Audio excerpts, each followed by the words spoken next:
Okay. Good morning and happy Sabbath. My name is Rael Mutai. I'm going to take you through the health nugget today. And we thank God for the good day that He's given us. So let us pray before we go on to the topic of the day.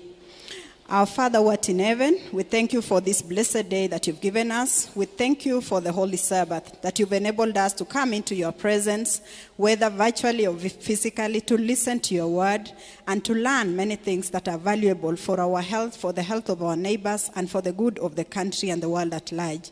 We praise you, we honor you, and seek your face and clarity of thought even as we go on to this topic, because we are prayed, trusting and believing in Jesus' name. Amen.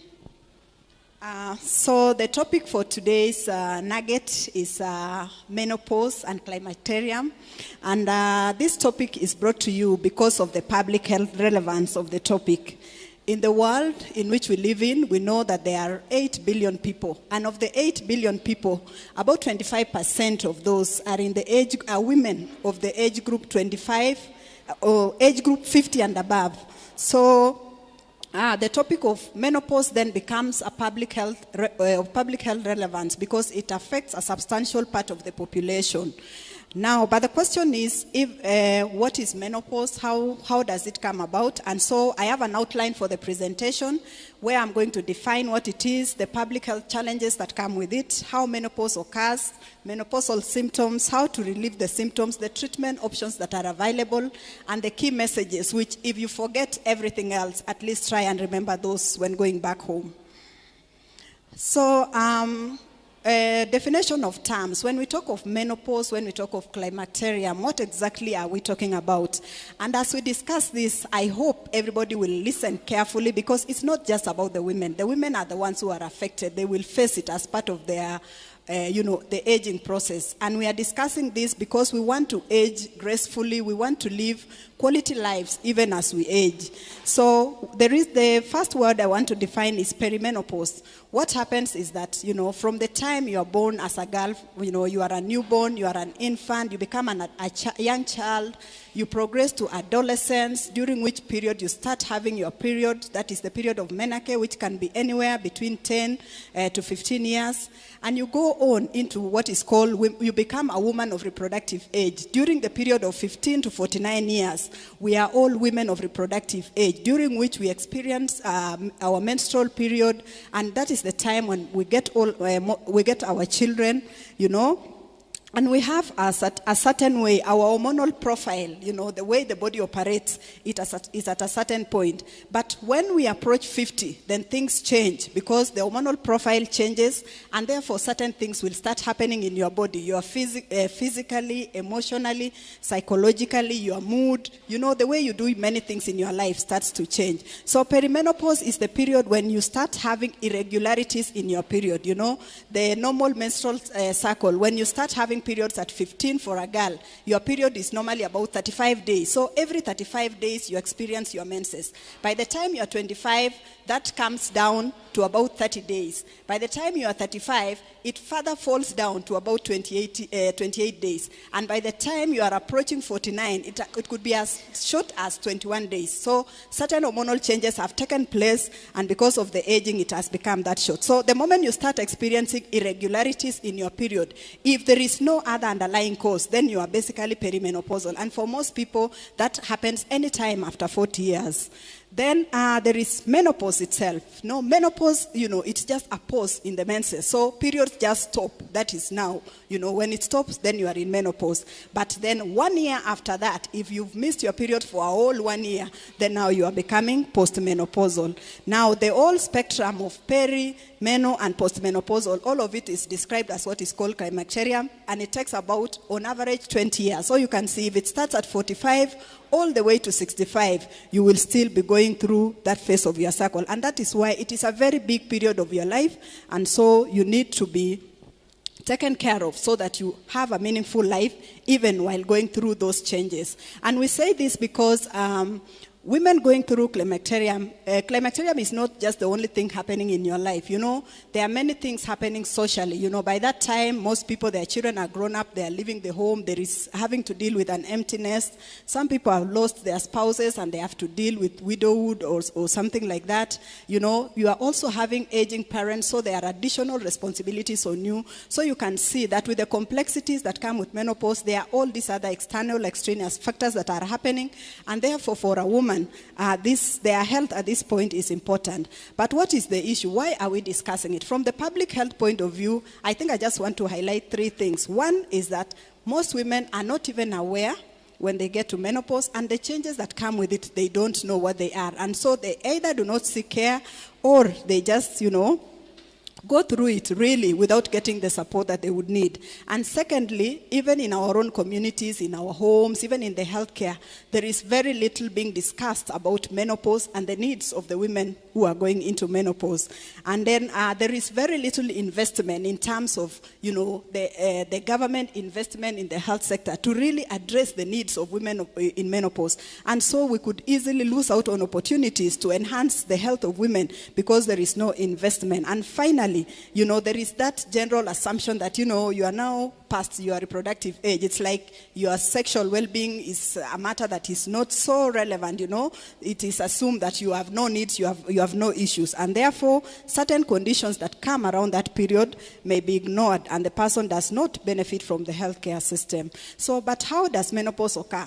So, what we are saying is that at menopause, what happens is that your ovaries just stop releasing the eggs that are normally released to be fertilized, and so your period just ceases to be there. And normally it is between the age of 45 to 55, but for the Africans it tends to come a bit later, between 50 and 55. For the Caucasians it can come a bit earlier.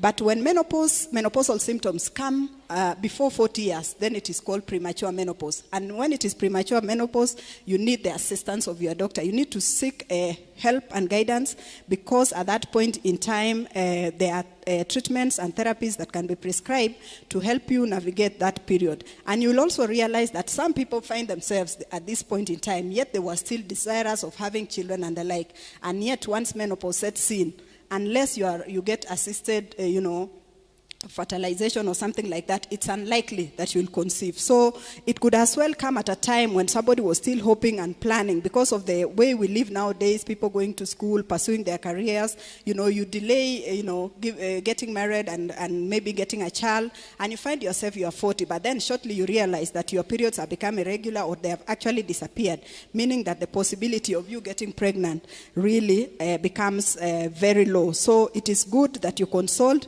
if those symptoms should happen early. But then what are the symptoms? How would you know as a woman that you are becoming menopausal?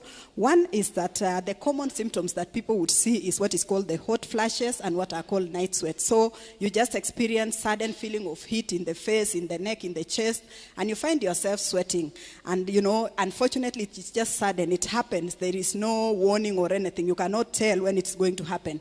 But the beauty of it is that it normally just lasts for a few minutes, on average up to 5 minutes, and then it ends. And actually, most people, the most they can have is once a day, and they would last on average, once they start, for about 2 years. Sometimes it can go on for up to 5 years, but for most people, within 2 years, then those hot flashes just disappear.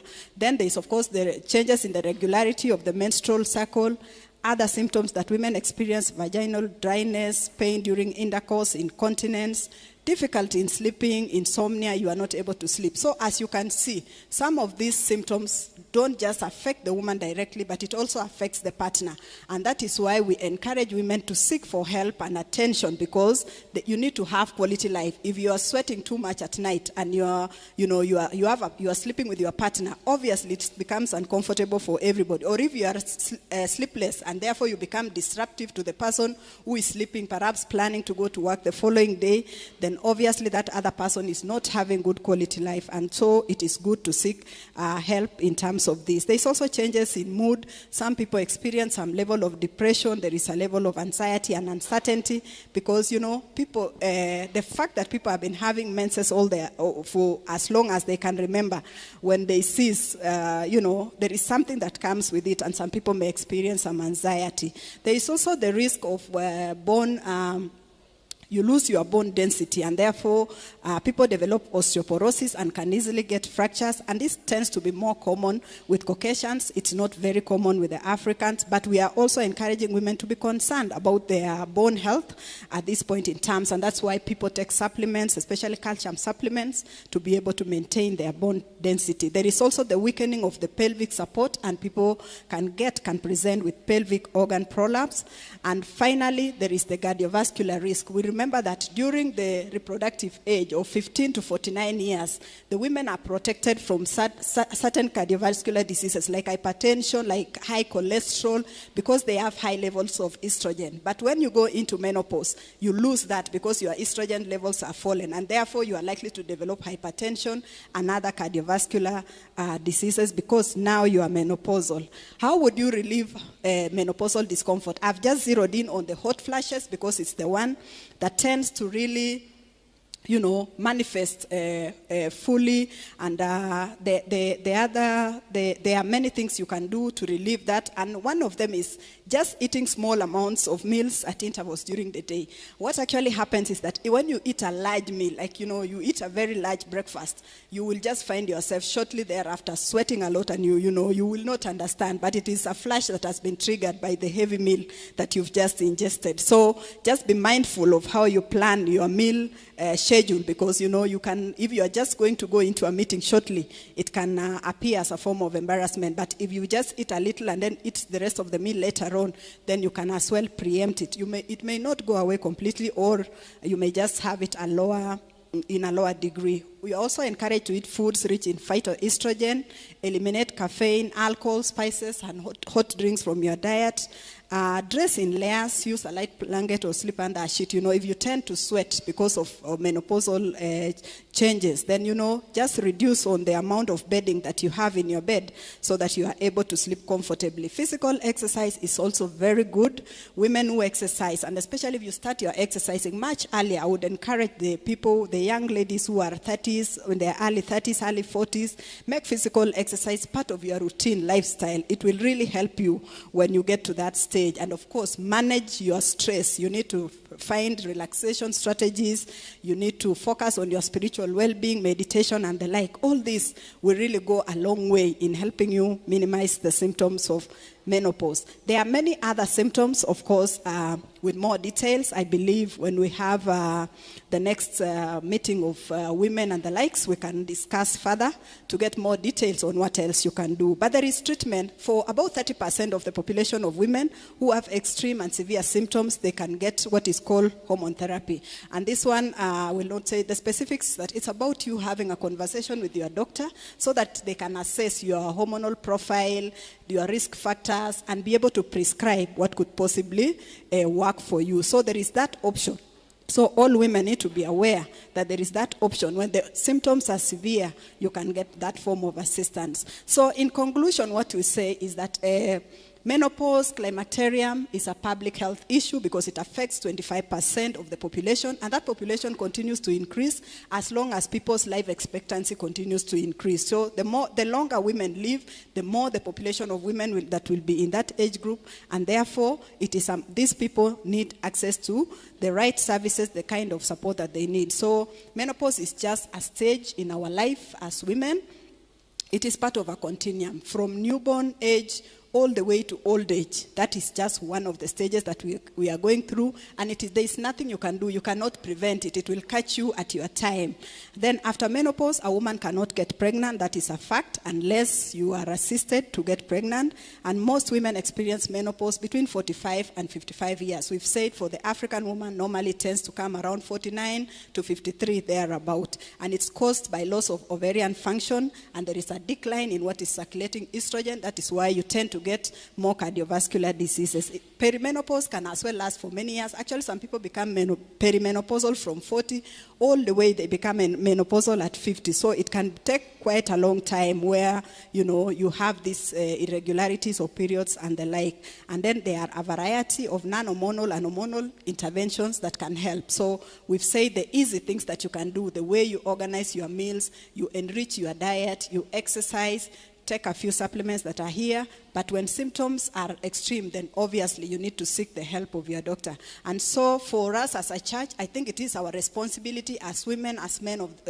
that are aware of this information, to share this, because it affects your sister, it affects your mother, it affects all the people that matter in your life. And therefore, we should be advocates to encourage women to seek for support so that no one has poor quality of life on occasion of their menopausal symptoms. So thank you very much, and may God bless us even as we continue to be supportive of His work and to be supportive of our sisters who are going through the menopausal phase of their life. Thank you.